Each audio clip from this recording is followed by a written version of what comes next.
Hola, ¿qué tal? Muy buenas tardes. Sean bienvenidos a su canal Viviendo su Destino. En esta sexta entrega, hoy trataremos Mixtli y su relación con Nezahualpili y Ahuitzol, forjadores del imperio mexica.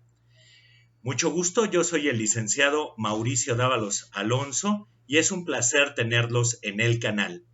Si apenas eres nuevo viendo este canal, te sugiero directamente que si es de tu agrado tanto el mismo, a través de los distintos videos que tenemos, te suscribas al canal y habilites la campanita.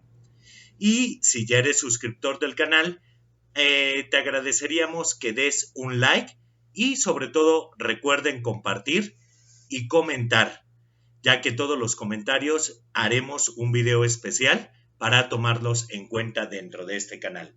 Bien, pues directamente en esta sexta entrega, tomando como base el libro El Azteca de Gary Jennings, vamos a tratar directamente sobre dos personajes principales históricos, no que parten del imaginario de Jennings, que es directamente el güey Tlatuani Nezahualpili de Texcoco y el güey Tlatuani Ahuitzol de, en este caso, Tenochtitlán, los cuales fueron realmente dos personajes principales que en la vida real sirvieron tanto para forjar el gran imperio mexica.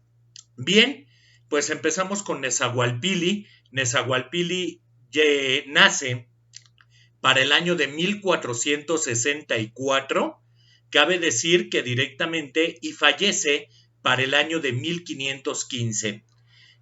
Nezahualpili fue tlatoani del Atepel de Texcoco al suceder a su padre Nezahualcóyotl en el año de 1473. Fue electo por la nobleza de la ciudad como el más apto de los hijos del viejo tlatoani para gobernar Texcoco y a los acolhuas. Cabe decir que en el caso de Ahuitzol, llegará directamente 13 años después de que fue nombrado Nezahualpili, en el caso para gobernar en Ahuitzol, en este caso a Tenochtitlán. Lo gobernó a Tenochtitlán a partir del 13 de abril de 1486 hasta el 2 de septiembre de 1502. Fue el güey Tlatuani que llevó a los mexicas en un tiempo relativamente corto a dominar prácticamente todo el centro y sur de los actuales territorios en México, Guatemala incluida, desde el Golfo de México hasta el Océano Pacífico. Los guerreros mexicas eran acicateados por la figura del güey Tlatuani Ahuitzol, el cual directamente representaba para ellos un gobernante guerrero que no dudaba en ir al frente de las batallas. En el caso de el güey Tlatuani Nezahualpili, fue coronado por su sociedad de los acolhuas un año después de la muerte de su padre en el cargo de gran orador y gobernador de los acolhuas. Su reinado es el mayor florecimiento económico, social y cultural. Entre los hechos más sobresalientes de este rey destacan la derogación de la pena de muerte de los esclavos y soldados adúlteros. Además ayudó a tapar el ojo de agua de Acuelcuetzal, donde desgraciadamente falleció el güey Tlatuani Ahuitzol, después de la inundación de la Ciudad de México. Engrandeció, también se debe de decir, el templo mayor edificado por su padre, Nezahualcóyotl, y realizó grandes conquistas junto con los reyes de Tenochtitlán, es decir, junto con el güey Tlatuani Ahuitzol de Tenochtitlán, y también en parte con Moctezuma Xocoyotzin, hasta que directamente se desprende y se quita de esta relación con este último güey Tlatuani. En el caso de Ahuitzol tenemos que decir que no solamente fue un gran guerrero, sino también un fuerte líder religioso, un buen diplomático y hasta un reputado economista, ya que además de ampliar su imperio por la fuerza, supo convencer y comercializar con los pueblos vencidos, abriendo las puertas del imperio a los pueblos más alejados. Y esto lo vamos a ver sobre todo con los viajes que hace el propio Misli, en donde se denota este tipo de estrategia política interna seguida por el güey Tlatuani Ahuitzol, gran orador de los mexicas de Tenochtitlán. Nezahualpili, ahora si hablamos de él, del güey Tlatuani de los Acolhua de Texcoco, tuvo fama de ser un gran forjador de cantos y de sabiduría en relación a las cosas divinas. Decía que la embriaguez desfigura los rostros, que la guerra acaba con todo, que es destrucción irremediable de Hades y de las plumas del famoso Quetzaltótl. Allí el nombre se cubre de gloria, pero por esa razón, al no participar en las guerras, se le mueren los amigos.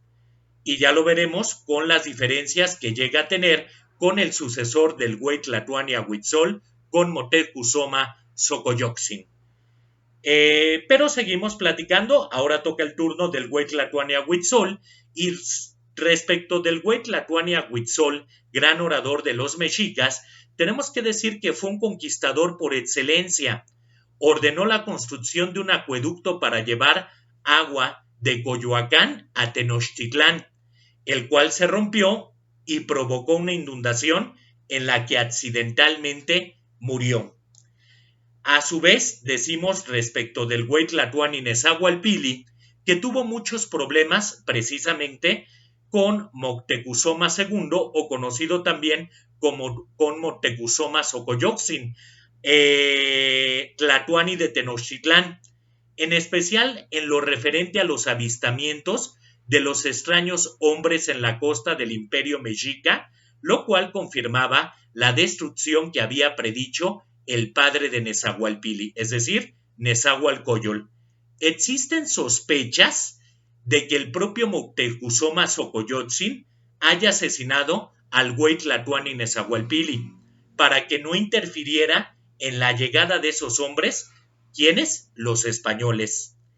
El güey Tlatuani Nezahualpili murió en el año de 1515, años después de la muerte del güey Tlatuani Ahuitzol de los mexicas, después de haber gobernado un promedio de 44 años. Texcoco. Su cuerpo fue incinerado y puestas sus cenizas en una arca de oro en el templo de Huitzilopochtli en Texcoco.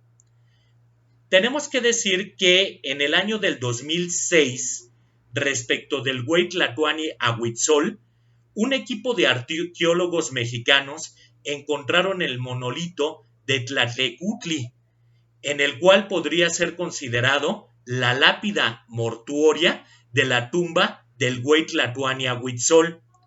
Esto ubicado en un predio entre las calles actuales de Argentina y Guatemala, a un lado del Templo Mayor, en el centro histórico de la Ciudad de México.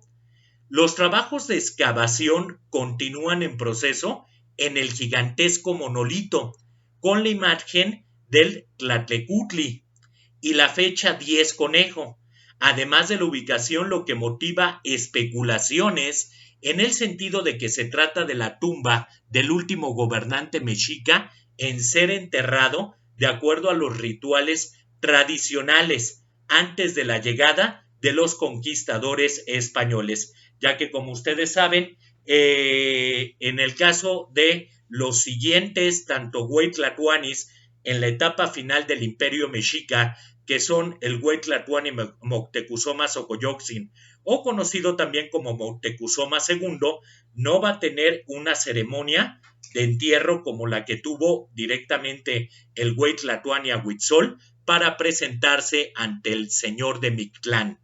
Tampoco va a tener una ceremonia de entierro, tanto lo que vendría a ser el güey Tlatuani Cuitláhuac y tampoco el último güey Tlatuani Cuauhtémoc, de parte de los mexicas.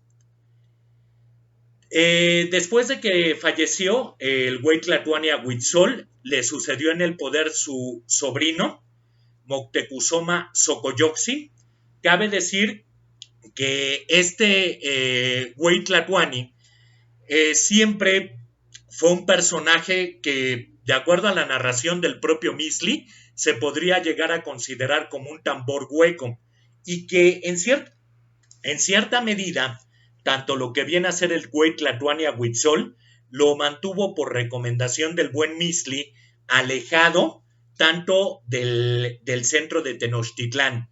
Pero cabe decir que por la muerte accidental tanto del güey Tlatuani Huitzol, directamente, inclusive, tanto lo que viene a ser este personaje, le quita el derecho que por descendencia tiene tanto lo que viene a ser el güey Tlatuani Cuauhtémoc, que era hijo de Moctezuma Xocoyotzin, de heredar el trono. Y también lo que habría que decir en este caso es de que concretamente tendríamos que decir que el güey Tlatuani, en este caso Moctezuma, se pone el abreviaturio Xocoyotzin, diciendo para que se le reconozca como lo que viene a ser el gran orador del único mundo. Eso es lo que quiere decir. Es decir, el gran orador Moctezuma del único mundo. Lo cual, pues directamente va a molestar tanto a las provincias y va a molestar a los otros, en este caso, grandes oradores de tanto lo que vienen a ser de Texcoco y tanto lo que viene a ser el de Tecpan, por directamente esta calificación o este grado que se pretende dar el güey Tlatuani Moctezuma Xocoyotzin. Bien, pues lo que tenemos que decir es que realmente los dos, no que hayan iniciado, pero que sí forjaron el gran alcance del imperio azteca, fueron directamente tanto lo que vienen a ser el güey Tlatuani Nezahualpili y el güey Tlatuani directamente a Huitzol. Por ello podemos decir que el imperio azteca, también llamado de forma minoritaria Triple Alianza, Imperio Mexica o Imperio Tenochca, fue una entidad de control territorial, político y económico que existió en la zona central de Mesoamérica durante el posclásico tardío antes de la conquista española. Formalmente estaba integrada por los dominios de la Triple Alianza, es decir, lo que conocemos en náhuatl como los tres lugares donde se dan órdenes, conformada por Texcoco, Tlacopan y México Tenochtitlán. En los hechos, la mayor parte de los territorios bajo el dominio de los Atepel, coaligados, pertenecían a los mexicas.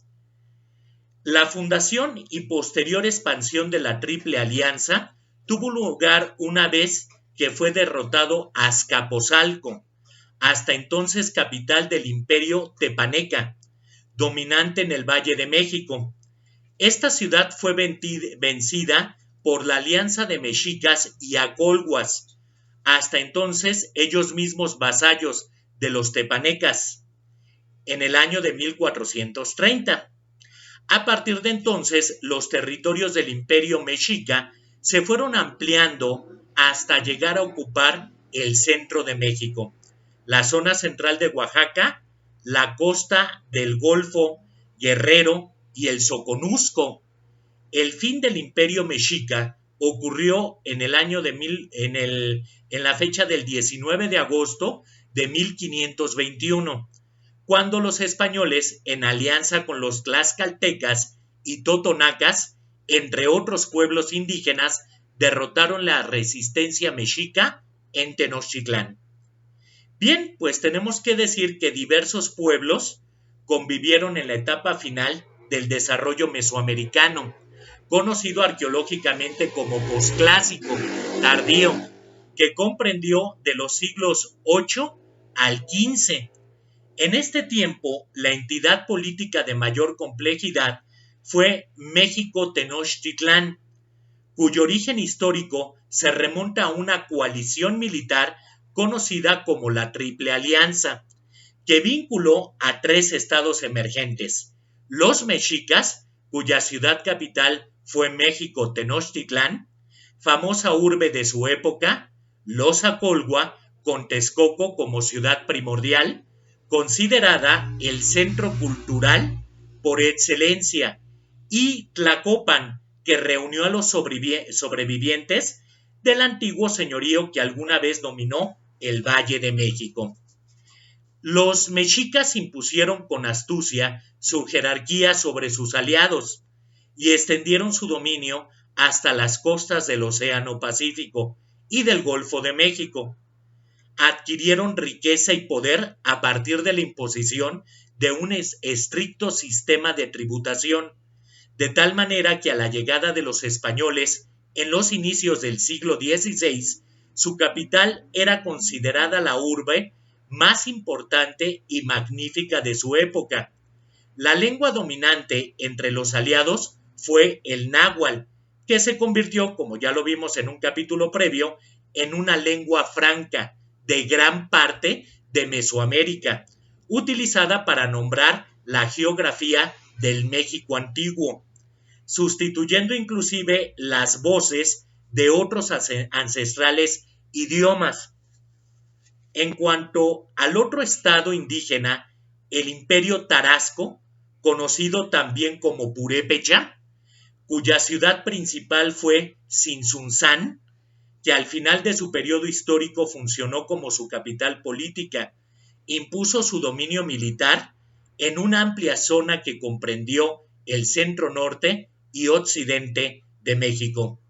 El idioma de este pueblo era el porche o tarasco, fundamentalmente diferente al náhuatl y que no se vincula con ninguna otra lengua del México antiguo. Por eso, como el náhuatl, como lo vimos en un capítulo anterior, es una lengua que inclusive llega tanto a lugares alejados del norte de México como vendría a ser Nuevo México, o tan hacia el sur, hacia lo que viene a ser la propia Nicaragua. La expansión de los mexicas coincidió con el florecimiento de una tradición ideológica de carácter interétnico que vinculó a pueblos que hablaban lenguas e idiomas diferentes.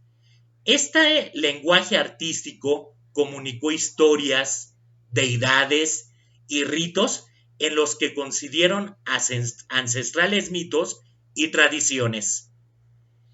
Tenemos que decir que el Estado mexica fue una teocracia encabezada por el Güey Tlatoani. Este cargo de Güey Tlatoani o gran orador significa ser gobernante máximo electo por un consejo integrado por representantes de los 20 grupos de personas emparentadas o clanes en que se dividía la sociedad. Cuando el Tlatoani debía tomar decisiones fundamentales, por ejemplo, la declaración de guerra, deliberaba con algunos asesores. El más importante fue el Cihuacual, quien colaboraba con él en el gobierno y lo reemplazaba en caso de ausencias. En los niveles inferiores había muchos funcionarios, entre ellos los jueces encargados de vigilar el cumplimiento de las normas y los guardianes de los depósitos de armas. La figura política principal era el Tlatoani. Tlatoani viene del náhuatl Tlatoani, que quiere decir en español orador. Y cuando le agregamos nosotros la palabra Güey Tlatoani, quiere decir gran orador. Una especie de monarquía hereditaria de descendencia tolteca que gobernaba con un consejo de nobles promitentes. El Güey Tlatoani, gran orador, o Tlatecutli, señor de los hombres, era el máximo gobernante. Se le consideraba representante de los dioses. Otros altos mandatarios eran, pues podemos encontrar ahí el Cihuacual, que era una especie de coemperador, que se encargaba de la administración tributaria, los asuntos religiosos y las apelaciones judiciales. También encontramos, por ejemplo, a Tlacochcalcal, y el Tlacatecal, que eran jefes del ejército. También hallamos el Huitzincahua-Tlailotlac y el Sisociahuacal, que eran jueces principales. Y también tendríamos que hablar de un Tlatoque, que tiene derecho a hablar y mandar, que era gobernador de una provincia. Y también podríamos hablar de Tecutli, que en náhuatl significa señor, que era el juez y supervisaba tanto el pago de los tributos en las provincias. Los mexicas y sus aliados establecieron su dominio sobre numerosos pueblos, especialmente en el centro de México, la región de Guerrero y la costa del Golfo de México, así como algunas zonas de Oaxaca. Poseían además enclaves en varias posiciones estratégicas en la región de Tabasco, Xicalanco, y dominaban la ruta entre el corazón de Mesoamérica y la rica región del Xoconoxo, actualmente que es ubicada en el sur actual del estado mexicano de Chiapas, que era regida directamente por los mexicas. Los mexicas expandieron su control económico, principalmente mediante tributación a través de una amplia región del actual centro de México, con excepciones importantes de control político en Altepel, disidentes o fronterizos, como es el caso de Texcoco y los Acolhua. Formalmente se trataba de un conjunto de dominios inicialmente regidos de los tres estados, integrantes de la Triple Alianza. Recordemos que esa Triple Alianza se forma por Texcoco, por Tlacopan y México Tenochtitlán. Aunque es verdad que los mexicas de Tenochtitlán encabezaron esta confederación y fueron el estado más expansionista de los tres mencionados. Por otra parte, los mexicas nunca establecieron un dominio directo sobre los pueblos conquistados. Exactamente, la élite gobernante de la Triple Alianza se apropiaba de la producción de las otras naciones mesoamericanas mediante la imposición de un tributo que era fijado de acuerdo con la especialización económica y geográfica de los dominados y recolectado por un calpisque o recaudador. Los dominadores no impusieron su religión ni su lengua a los dominados, aunque es cierto que los estados sometidos no tenían independencia política total. Seguían gobernados por grupos locales. Solo en algunos casos los mexicas establecieron un control militar en ciertos puntos estratégicos en sus dominios. El modo en que los mexicas impusieron su dominio sobre otros pueblos mesoamericanos fue diverso, no ajustándose a una estructura imperial tradicional como en las monarquías europeas, aunque se suele señalar el carácter militar de varias conquistas mexicas. También establecieron una complicada red de alianzas matrimoniales con las élites locales para asegurar la lealtad hacia el poder de México Tenochtitlán. Tal fue el caso, por ejemplo, de los zapotecos del istmo de Tehuantepec. El dominio del estado mexica en Mesoamérica no fue total. Varios estados mesoamericanos fueron capaces de resistir el empuje de los tenochcas y sus aliados, entre ellos los popolacas de Teotitlán del Camino, los tlapanecos de Yopitzinco, el señorío de Meztitlán en el norte de Hidalgo, los mixtecos de Tutepec, la Confederación Tlaxcalteca y el estado Tarasco de Michoacán. De sobra es conocido que los tlaxcaltecas eran enemigos acérrimos de los mexicas, que les habían impuesto la obligación de participar de la Xochiyaoyol a cambio de su independencia. Tampoco debe dejar de mencionarse que los mexicas nunca pudieron derrotar a los tarascos o purépechas y que la presencia de este pueblo impidió la expansión de sus dominios hacia el occidente. El fin del régimen del dominio internacional de los mexicas y sus aliados en Mesoamérica concluyó con la conquista española de México-Tenochtitlán. En este suceso, que se suele tomar como punto final del desarrollo independiente de la civilización indígena mesoamericana, participaron no solo los expedicionarios europeos, sino decisivamente sus aliados indígenas provenientes de numerosas naciones tributarias de la Triple Alianza, que vieron en los recién llegados una oportunidad de poner fin al dominio tenochca. Originalmente el imperio mexica era una alianza suelta entre ciudades Tenochtitlán, Texcoco y el socio más joven, Tlacopan. Como tales eran conocidos como la Triple Alianza. Esta forma política era muy común en Mesoamérica, donde las alianzas, como la Triple Alianza, de ciudades-estado, fluctuaban siempre. Sin embargo, las horas extraordinarias fue Tenochtitlán que asumió una autoridad primordial en la alianza, y aunque cada ciudad socia compartió los despojos de guerra y los derechos a los tributos regulares de las provincias y fue gobernada por su propio Güey Tlatoani, fue Tenochtitlán el que se convirtió en el más grande, en el más poderoso y en el más influyente de las tres ciudades. Fue el centro del imperio de facto y reconocido. Aunque no fueron descritos por los mexicas de esta manera, había esencialmente dos tipos de provincias, una que vamos a entender como tributaria y otra que la denominaremos estratégica. Las provincias estratégicas eran esencialmente estados clientes, subordinados, que proporcionaban tributo o ayuda al estado mexica bajo consentimiento mutuo. Las provincias tributarias, por otro lado, proporcionaban un tributo regular al imperio. Pero cabe decir que al final de cuentas, las obligaciones de las provincias tributarias eran obligatorias en lugar de consensuales.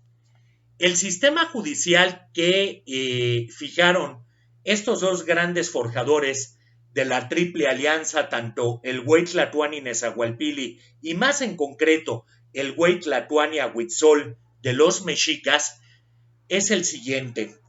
En este tenemos que decir que las principales tribunales judiciales que existieron en el Imperio Mexica y que se establecieron en México Tenochtitlán y en Texcoco, en donde debían dirimirse los pleitos territoriales y criminales que no tenían solución con la justicia local y administrativa, cada uno de los ATEPEL, una estructura similar, se conservó en las poblaciones indígenas después de la conquista de México. Los tribunales mexicas, los mexicas tenían una organización judicial jerarquizada que variaba del tecutli, especie de juez de elección popular, para un lapso de un año, competente para conocer de negocios menores, hasta un tribunal de 3 jueces vitalicios, diríamos hoy profesionales, designados por el Siguacual. Las resoluciones podían ser reclamadas, apeladas con mejor técnica jurídica ante el Tribunal del Rey. En Texcoco, la justicia era administrada en el Palacio Real, que contenía 3 salas con un total de 12 jueces designados por el monarca, quienes podían apelar, asistido de 2 o 3 nobles.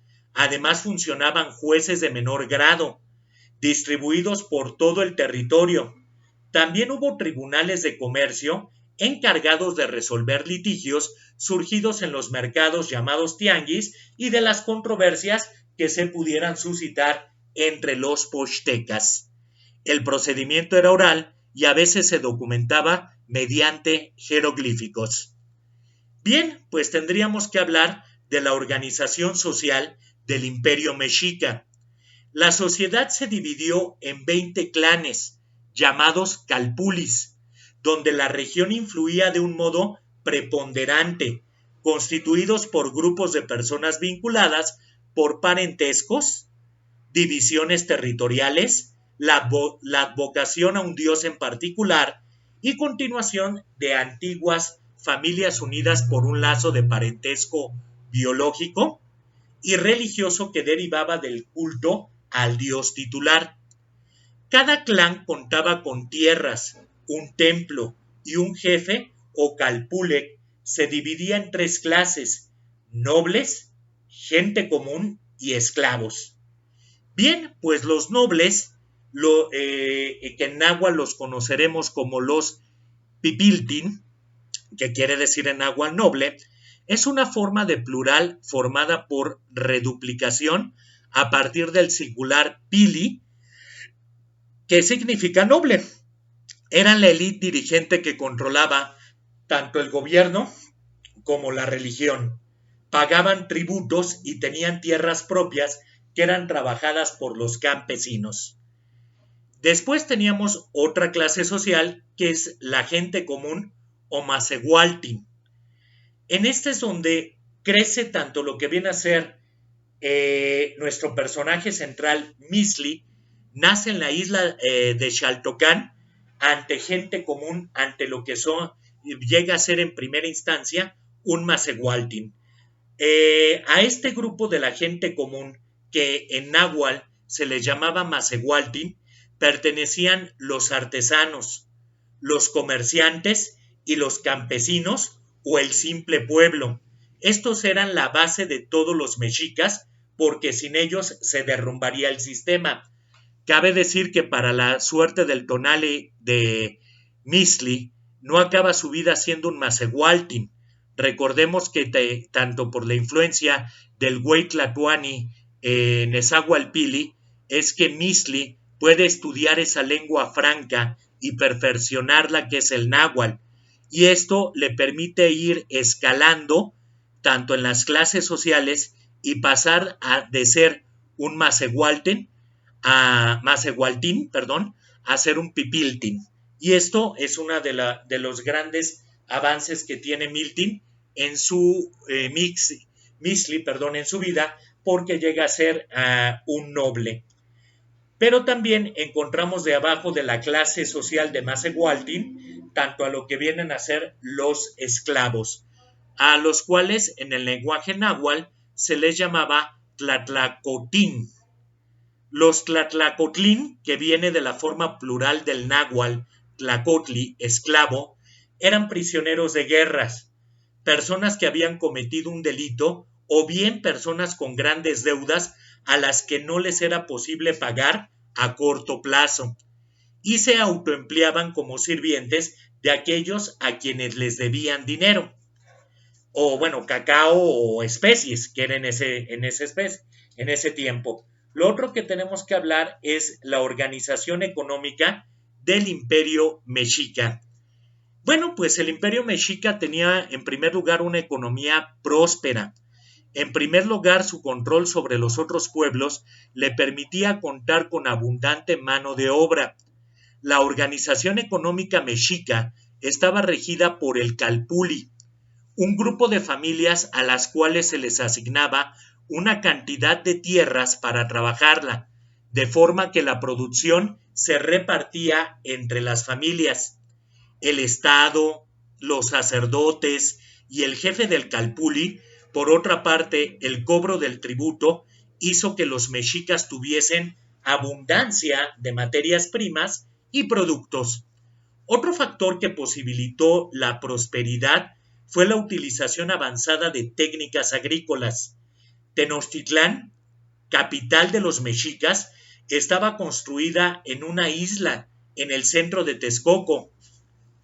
Los mexicas usaron el sistema de cultivo conocido como chinampas, que hasta el día de hoy prospera y que lo podemos ver en la alcaldía de Xochimilco de la Ciudad de México. Y con este sistema llevaban la tierra al agua. Lo hacían de la siguiente manera: clavaban 4 estacas de ahuehuete en las tierras pantanosas y formaban un rectángulo. Lo llenaban de varas y tiras de pasto y lo cubrían con lodo. Las estacas arraigaban y retenían la tierra en los bordes. La chinampa absorbía el agua del lago y el lodo servía de abono.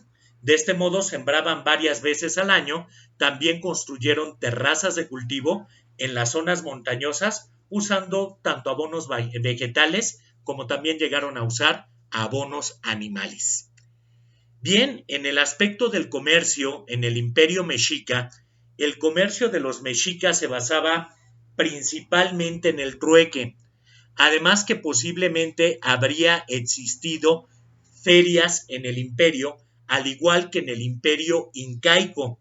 Normalmente los comerciantes mexicas, quienes ya hablamos de ellos pochtecas, y que nuestro personaje principal, Misli, llega a ser uno de ellos, directamente intercambiaban productos de Tenochtitlán y alrededores para conseguir productos de lujos de otras ciudades y naciones. Por la cantidad de población y los datos indirectos, se cree que Tenochtitlán en su época de esplendor era el mercado más grande del mundo y se ubicaba en la plaza central de Tlatelolco. Comercializaban con esclavos, prisioneros de guerra, cacao y frutas exóticas. Pues bien, en su época de esplendor ha de haber sido el mercado más grande del mundo y cabe decir que aquí vemos los rasgos de las actividades que nuestro personaje central, Misli, en la obra de Gary Jennings El Azteca, llega a realizar de la actividad de Posteca.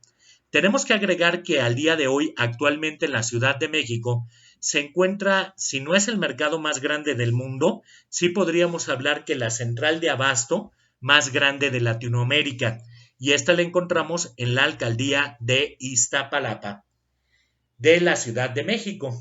La generación de excedentes de productos de cultivos de chinampas permitió el desarrollo del comercio de artículos artesanales.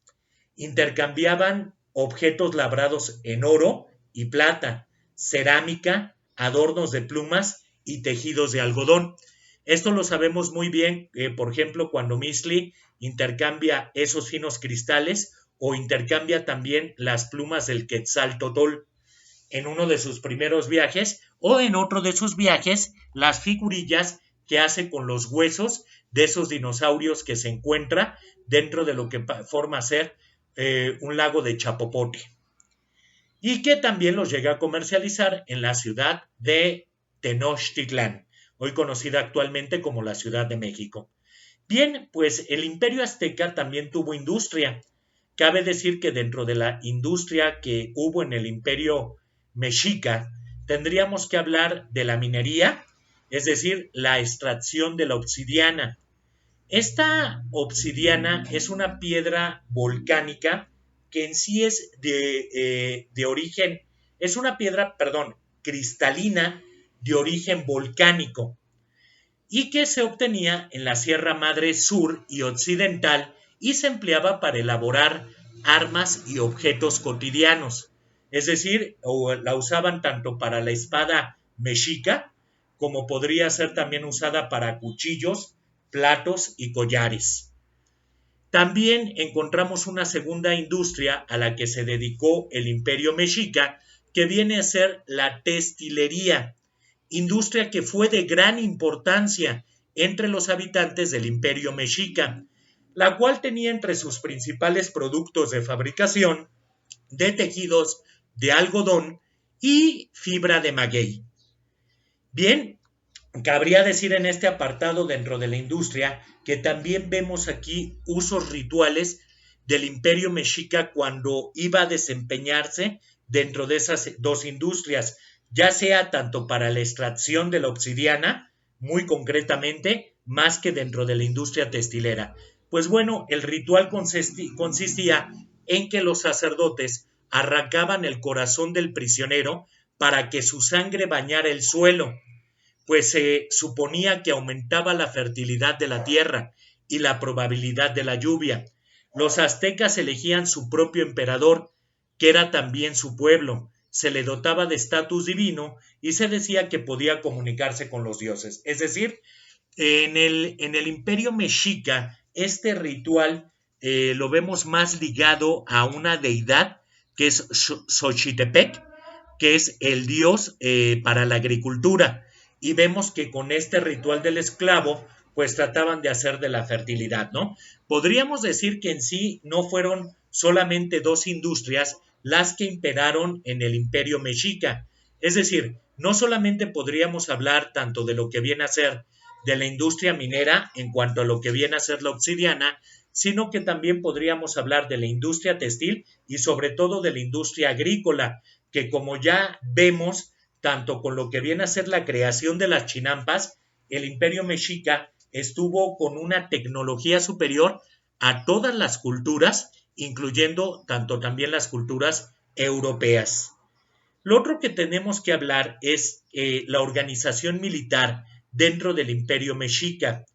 Bien, pues cabe decir que debido a la expansión del dominio mexica, fue resultado de su organización militar, del valor de sus soldados en las batallas y de la habilidad de sus gobernantes, como lo fue con el güey Tlatuani Huitzol, el cual no solamente era un ejemplo para sus soldados, sino también era un gran negociante y un gran diplomático, ya que tanto por lo que viene a ser por eso es de que a nuestro sexto capítulo, que lo llamamos Misli, entre Ahuitzol y Netzahualpili como forjadores del imperio mexica, pues tenemos que destacar esta habilidad tanto militar como habilidad diplomática de los gobernantes, quienes inicialmente se apoyaron en la Triple Alianza, aprovecharon las divisiones que existían entre sus adversarios y convencieron de forma coercitiva a muchos altepel, señoríos,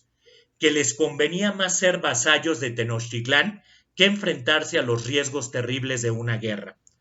Por lo general, la mayoría de estos señoríos circundantes a México Tenochtitlán aceptaron pagar tributo a los mexicas y conservaron la administración a cargo de su nobleza local, que debía rendir cuentas ante los gobernantes de la capital.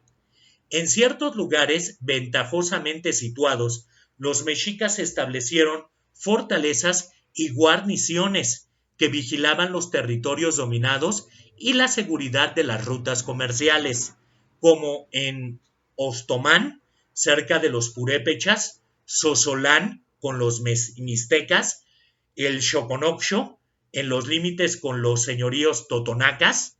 Solo algunas regiones conflictivas fueron gobernadas directamente por funcionarios nombrados en Tenochtitlán con atribuciones políticas y militares.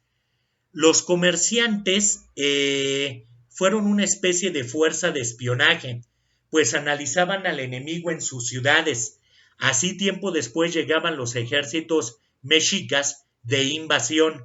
Cuando había resistencia, no se detenían hasta conquistar la zona, salvo algunas excepciones, o también se anexaban al imperio por medio de matrimonios arreglados entre las dos noblezas, la cual era sumamente raro que eso ocurriese. Los tributos llegaban a Tenochtitlán de todas las regiones del imperio: alimentos, tejidos, artículos preciosos y también seres humanos cautivos destinados al sacrificio. Esa riqueza convirtió a México Tenochtitlan en una ciudad deslumbrante. Cabe decir que dentro de las conquistas y pueblos tributarios del Imperio Mexica, tenemos que decir que después de 20 años en que prácticamente sus antepasados, los aztecas, llegaron de Aztlán a la cuenca del Valle del Anáhuac, hoy Valle de México, a partir de la derrota de Azcapotzalco, ya prácticamente los mexicas iniciaron una serie de conquistas sin precedentes en América, como se consigna en la matrícula de tributos. Los pueblos sometidos tenían que pagar diversos tributos al imperio mexica.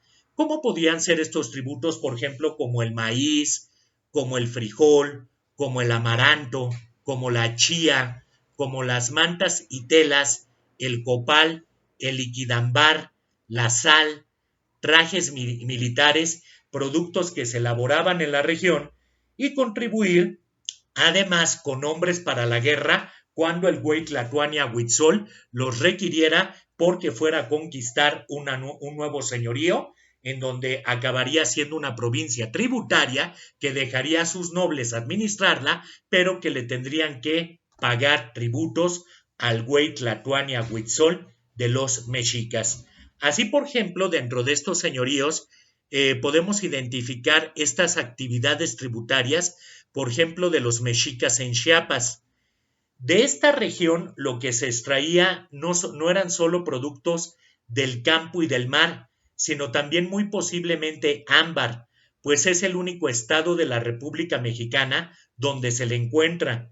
También se capturaban quetzales totol y guacamayas rojas y verdes para extraerles sus plumas y elaborar vistosos trajes y penachos de la realeza y otros objetos suntuarios, los cuales serán enviados directamente a lo que viene a ser a Tenochtitlán como pago de tributos para lo que viene a ser el Imperio Mexica. Para 1486 conquistan a los zoques cobrándoles tributo, pero al no poder conquistar a los chiapanecos, se ven en la necesidad de regresar a la costa y continuar su marcha hacia las tierras altas de Sierra de los Cuchumatanes en Guatemala. Y a los cuchumatanes en Guatemala también les exigirán tributos para el imperio azteca en Tenochtitlán. En 1524 regresan junto con ejércitos tlaxcaltecas comandados por españoles conquistando este territorio.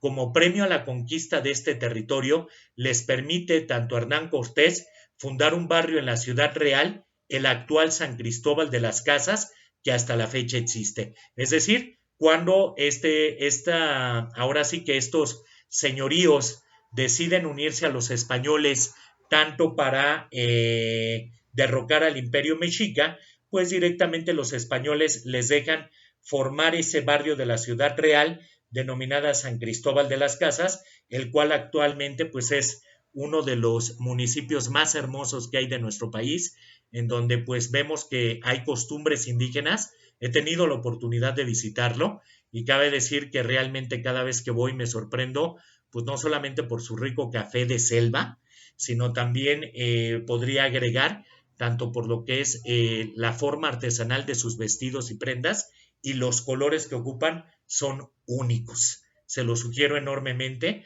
para aquellos seguidores en el canal en el extranjero, que cuando salgamos de la pandemia o puedan ustedes iniciar sus viajes, no hagan un lado San Cristóbal de las Casas, les dará una muy buena expectativa o visión de México, sus usos y costumbres, como humildemente lo estamos tratando de hacer en este canal.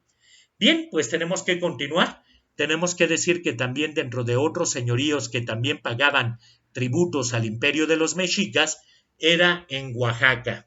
En el caso de los señoríos de Oaxaca, hacia 1458, los mexicas es cuando inician sus campañas de expansión bajo los reinados tanto del güey Tlatoani-Tizoc, del güey Tlatoani-Huitzol y sobre todo también del güey Tlatoani Moctezuma Xocoyotzin o Moctezuma II, y con ello la decadencia de los mixtecos en Oaxaca, que ocupaban hasta Tuxtepec. De aquí también el imperio cabe decir que se llevaba el imperio azteca de los mixtecos como pago de tributo el cacao junto con el maíz y otros productos de esta provincia. Además de que se extraían de aquí también productos del mar como conchas marinas, pescados, mariscos y trozos de coral. Pero por lo que mayormente fue conocido fue por la gran habilidad que tenían de trabajar los metales como el oro, la plata y el platino. Cabe decir que los mixtecos son de los mejores artesanos en trabajar estos metales, el oro, la plata y platino. Habilidades que los mexicas con el tiempo pudieron replicar y mejorar a partir de la observación de los trabajos de los mixtecos, aunque en sus inicios les enseñaron los mejores maestros de Mesoamérica, que fueron los propios mixtecos.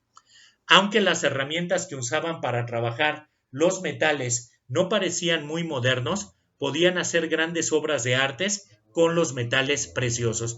Por eso cuando llega Hernán Cortés y cuando directamente le empiezan a entregar, porque lo confunden con un dios, y por esa bienvenida que le va dando tanto lo que viene a ser Moctezuma Xocoyotzin a que pueda entrar dentro de lo que es el territorio, ahora sí, del Imperio Mexica, se sorprenden de que directamente les den pues estas obras de arte hechas en oro, plata y bronce, y por eso es de que Hernán Cortés pues las manda a fundir para convertir las piezas en oro en barras de oro y que se las pueda llevar o extraer en una forma más fácil, pero como ya veremos en esa parte, pues el karma no le funcionó así al propio Hernán Cortés. Ahora, también podemos hablar tanto del Imperio Mexica en el estado de Guerrero. Cabe decir que aquí la incursión del Imperio Mexica al estado de Guerrero es a partir del siglo XV en el estado, ya que se encontraban ya sentados en el territorio de la entidad de diversos pueblos con sus características culturales propias, conviviendo algunos de manera pacífica y otros en constantes conflictos bélicos. Entre las más importantes estaban los purépechas, cuitlatelcas, ocultecas, matlatzincos, en la tierra caliente los chontales, mazatlecuas y tlahuicas, en la Sierra Norte los coixcas y tepustecos en los valles centrales, los tlapanecos y los mixtecos en la montaña, los copís, mixtecos y amuzgos en la costa chica y los tolimecas, chubias, pantecas y cuitlatecas en la costa grande. De estos lugares se extraían productos, es decir, de estos señoríos, lo que extrajo tanto el Imperio Mexica fueron directamente productos muy parecidos a los que extraía el Imperio en Veracruz, pero en menor medida, ya que esta zona no tenía la misma importancia, aunque de aquí se extraía también oro y plata, que tanto apreciaban los mexicas, junto con los artesanos que la trabajaban. Prácticamente todo el estado fue conquistado por los mexicas, y aquellos lugares que se resistieron hicieron un pacto militar al de los mexicas con los tlaxcaltecas. Cabe decir que en el estado de Guerrero habitaron los yopes, una tribu que nunca fue sometida por los mexicas y fue conquistada hacia 1553, ya muy tardío, por los españoles y exterminada casi totalmente. En fecha de 2004, solo quedan algunas pequeñas congregaciones de los yopes. Los yopes, hay que decirlo como es en el estado de Guerrero, por eso se dice que son muy aguerridos, porque directamente pues, se puede decir que es una de las pocas culturas que no cayó bajo la conquista del gran imperio mexica y que tardó en caer a la conquista española, ¿no? Y por eso la razón de que los españoles los hayan arrasado. Tenemos que hablar también del Imperio Mexica en el caso de los señoríos de Puebla. Cabe decir que Puebla fue una provincia de los mexicas, de la cual salían productos que servían para alimentar a la población. Debido a esto, Puebla fue atacada en varias de sus ciudades, no solo por ser quien proveía la mayoría de los alimentos y materias con que se comercializaban, sino también por ser todas sus ciudades fieles al imperio. Al ser lugares donde los mexicas podían obtener alimentos y hombres para la batalla, estas ciudades se convertían en un enemigo potencial. Debido a esto, la ciudad de Cholula fue atacada con el pretexto de haber asesinado un enviado de los tlaxcaltecas. En la Sierra Negra de Puebla se comerciaba principalmente con la capital Las Flores, que están muy apreciadas, y a la región que proveía de estas flores era conocida por sus colinas verdes que tocaban las nubes. En el caso del Imperio Azteca con los señoríos de Tlaxcala, cabe decir que a la llegada de los españoles a Tlaxcala, los mexicas llevaban imponiendo un bloqueo comercial sobre los tlaxcaltecas desde hacía 60 años. Pero eso no siempre fue así, ya que los tlaxcaltecas antes ya habían ayudado a los mexicas a derrotar a los tepanecas, que en ese entonces controlaban el centro de México. Después de haber derrotado al enemigo, los mexicas tomaron el control y los tlaxcaltecas se rebelaron. A esto los mexicas respondieron con un bloqueo comercial. Para lograr ser liberados del bloqueo, negociaron un acuerdo mediante el cual se les permitía conservar su independencia a cambio de que participaran en las guerras floridas. Y en esas guerras floridas las aprovechó enormemente tanto lo que viene a ser el imperio mexica para poder agarrar a mayoría o capturar a mayoría de prisioneros. Sobre todo lo vemos en el relato del Azteca de Gary Jennings, en ese pasaje en el que dice, cuando Misli, acuérdense que va a pelear contra los Tlaxcalteca, acompañado tanto del güey Tlatuani Nezahualpili, que va directamente tanto de lo que viene a ser de sus compañeros, y que le toca directamente por la suerte agarrar a un campeón tlaxcalteca.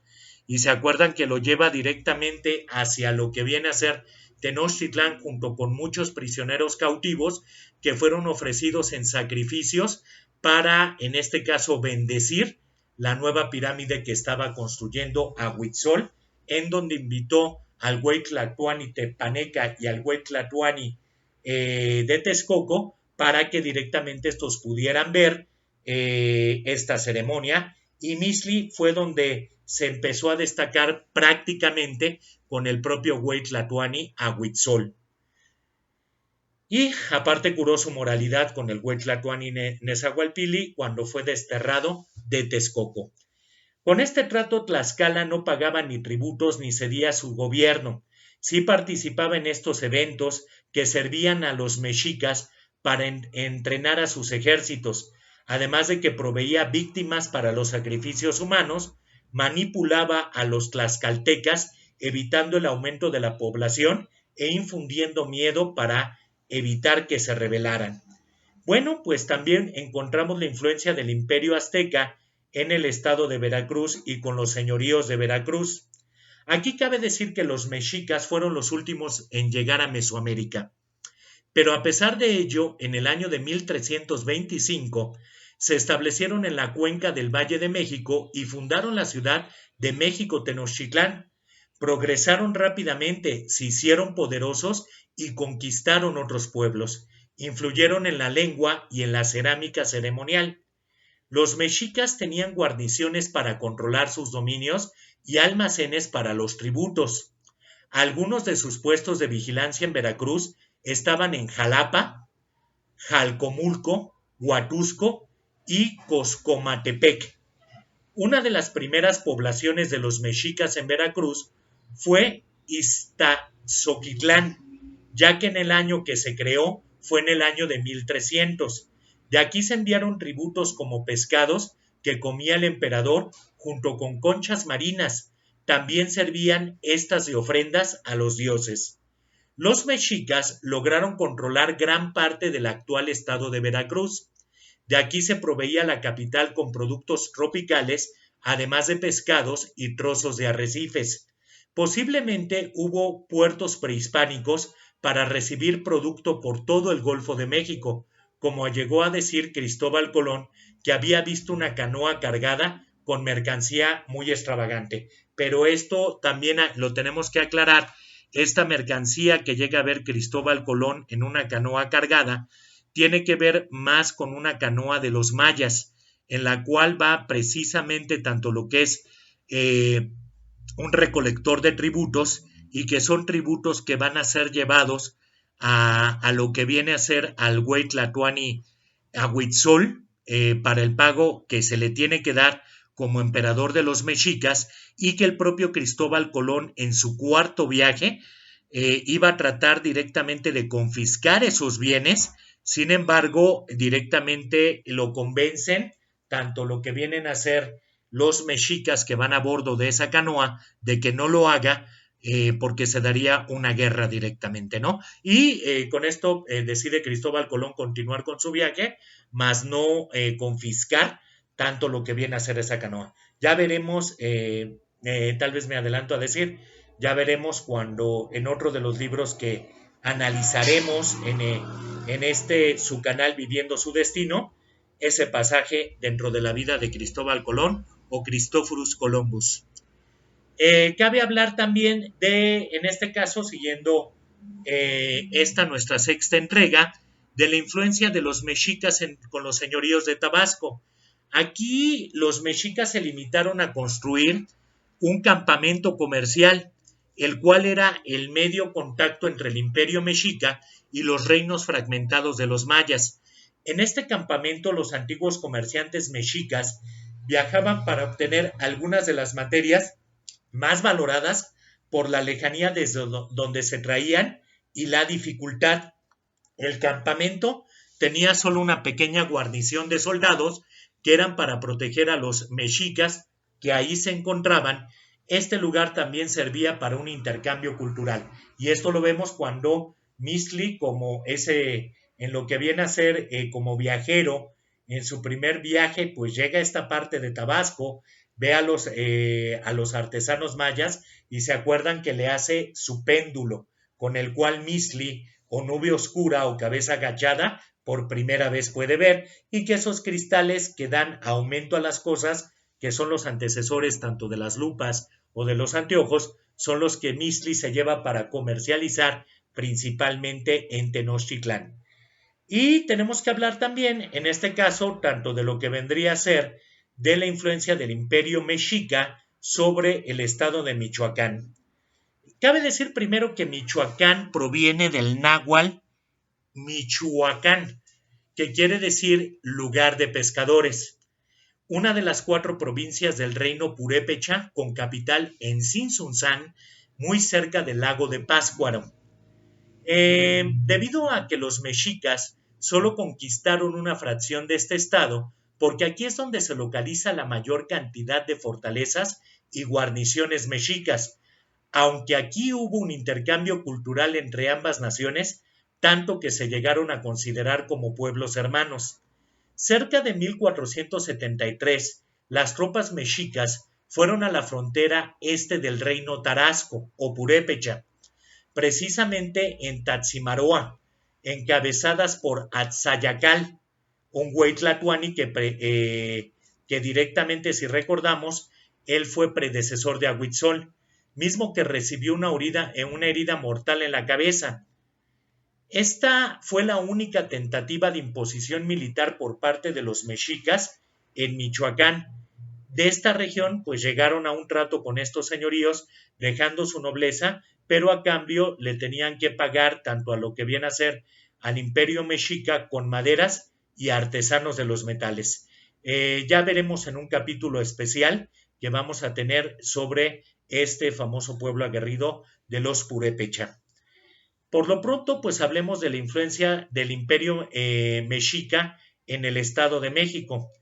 Pues bien, pues lo que actualmente conforma el territorio del Estado de México fue el principal y mayor tributario de maderas, carnes y vegetales del imperio mexica, y de donde se obtuvo parte de lo que fue la cultura mexica, que según se inspiraron de los teotihuacanos y toltecas. Cabe decir que la ciudad de Teotihuacán, cuyos fundadores fueron los toltecas, pues se encuentra prácticamente en el Estado de México. Aunque con Chalco se tuvieron roces, pues ellos se resistían a ser sometidos, pero sin tener grandes consecuencias, pues siempre eran de nueva cuenta sometidos por los mexicas. Referente a la ideografía, lo que hoy son el Estado de México y la Ciudad de México compartían un sistema de lagos de la cuenca del Valle de México o de la Náhuac, los cuales eran los lagos de Zumpango, Xaltocán, que es la isla donde nace nuestro personaje principal Mixli, de Texcoco y Chalco. Y bien, pues tenemos que hablar de los mexicas en la Ciudad de México. Bien, en el siglo XIV, después de una peregrinación de más de un siglo, los aztecas que venían o que provenían de Aztlán llegaron a la cuenca del Valle de Anáhuac o Valle de México, para asentarse primero en sus orillas y después en un islote, de donde salieron para crear su imperio. Cuando llegaron eran conocidos como aztecas, que quiere decir los que vienen de Aztlán, que significa lugar de garzas. Cuando por fin se establecieron, recibieron el nombre de mexicas, que según autores quiere decir hijo de la luna. Por extensión del significado de la palabra México, que en náhuatl quiere decir directamente en mezcli, luna, y de extli, ombligo, y co, lugar, es decir, el lugar del ombligo de la luna. Bien, pues también tenemos que hablar directamente, tanto de lo que vienen a ser, de la influencia del imperio mexica en Morelos. Y en los mexicas obtenían de esta región, en su mayoría, productos del campo, de los señoríos de esta región. De otros lugares obtenían productos tropicales, aunque en esta zona el clima hacía posible, además de cultivar el árbol de cacao. Que pues acordémonos que para el imperio mexica, el cacao pues se utilizó como moneda de cambio y que junto con el náhuatl se internacionalizaron por toda Mesoamérica.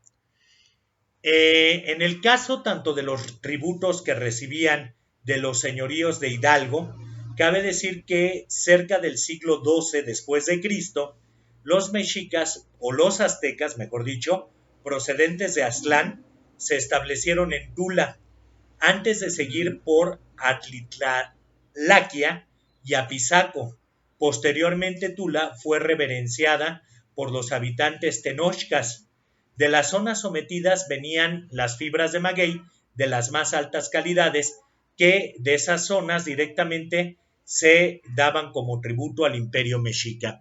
Y de la influencia del imperio mexica con el país de Guatemala, pues cabe decir que los únicos lugares que se conoce hasta el momento que fueron conquistados por los mexicas en el suelo guatemalteco son los departamentos de la montaña, costa y zona fronteriza con México. Acordémonos que directamente Guatemala llegó a ser parte del territorio mexicano. Bien, pues los comentarios finales que tenemos que dar es de que ya directamente con este sexto capítulo ya tenemos una cosmovisión más amplia de ese imperio mexica en donde creció tanto lo que viene a ser nuestro personaje Mixli. En donde podemos ver que pasó de ser un agente común a un noble, en donde podemos ver también la estrategia militar de los usos y costumbres que se hacían tanto por el imperio mexica para lo que viene a ser obtener tributos de los pueblos, a los cuales les dejaba que siguiera administrando su nobleza muy estratégicamente, pero a cambio de que pagaran estos tributos y los enviaran directamente a Tenochtitlán, de donde podemos también ver los distintos funcionarios públicos, llámese la atención, que había por decir así, había ese Huey Tlatoani, el principal, el gran orador gobernante, y había un cogobernador para suplir en aquellas otras funciones mientras Ahuitzol estaba en la guerra, pues su cogobernador se encargaba tanto de los tributos, se encargaba tanto de impartir justicia y de la organización de las provincias. Generalmente o también fungía como un tribunal de alzada para aquellas resoluciones que le eran recurridas o puestas a su conocimiento, ya fueran de las provincias o de los jueces que había. También analizamos tanto lo que viene a ser la clase social.